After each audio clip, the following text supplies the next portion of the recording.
Adam Phillips says something wonderful about psychoanalytic practice. He said there are two cliches about psychoanalysis. One is psychoanalysis is a form of self-knowledge, that it's the radical version of this ancient Greek bullshit, know yourself, and so on. And second point, that the aim of psychoanalysis is to ease, diminish your suffering.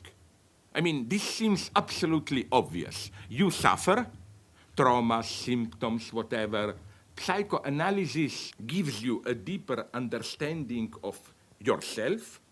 And once you understand the causes, as Freud put it, at least if there still is suffering, it's just simple, banal suffering, not suffering caused by ignorance and so on and so on.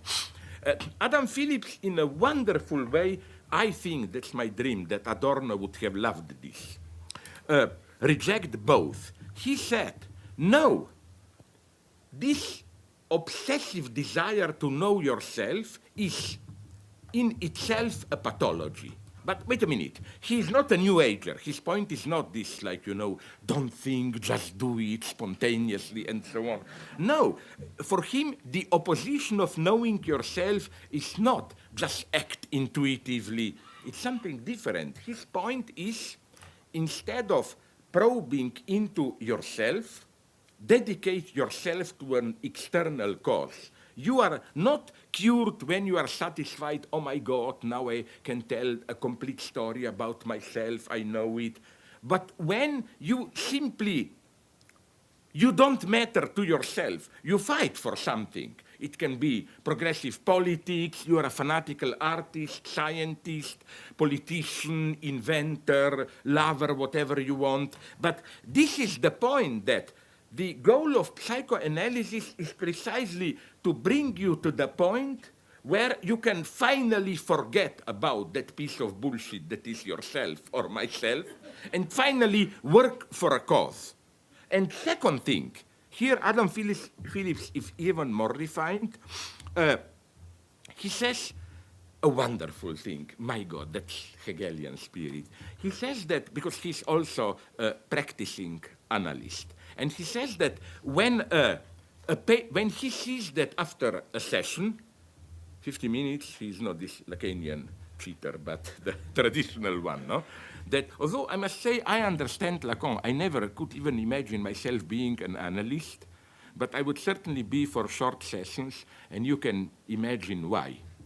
Can you even imagine me listening in patience to another person for more than 1 minute or two? You already suffered me here. No? Okay, but let's go on. So his point is that when a patient obviously feels better, relaxed, Adam Phillips gets into total panic. Oh my God, what did I do wrong? And so on. And then, but no, it's not just the patient should suffer, but he provides a wonderfully correct formulation, Adam Phillips, when he says, and it's basically a restatement of that previous point about dedicating yourself to some cause. He says that the point is not to ease your suffering. The point is that a good analytic treatment should enable you to simply move out of these categories. Do I suffer? Do I have pleasures? Am I enjoying life? And to discover that there are things, noble things, quite naively, like, I don't know, great scientific work, love, whatever, which are much more important than your suffering or pleasure. I think this is the correct reading of psychoanalysis. It's absolutely not this spiritual self-examination, which is why I hate life. I'm sorry, I will turn it off. I wanted to blame somebody else, but I have to blame the other in me, the foreigner in me. Okay, so let's go on. This is why, now comes the last dirty part, but don't be afraid, I am the butt of the joke. my mother and grandfather all died of colon cancer, so I have to do that misfortunate thing of every 3-4 years to do colonoscopy to blah blah. Okay, the point is this one. I will not go, don't be afraid, I will not show you some clips. But that will be my point, because I was so shocked. Probably it happens here the same. This is called the modern medicine. At the end, the doctor gave me, a small DVD, and I asked, why is he giving this to me?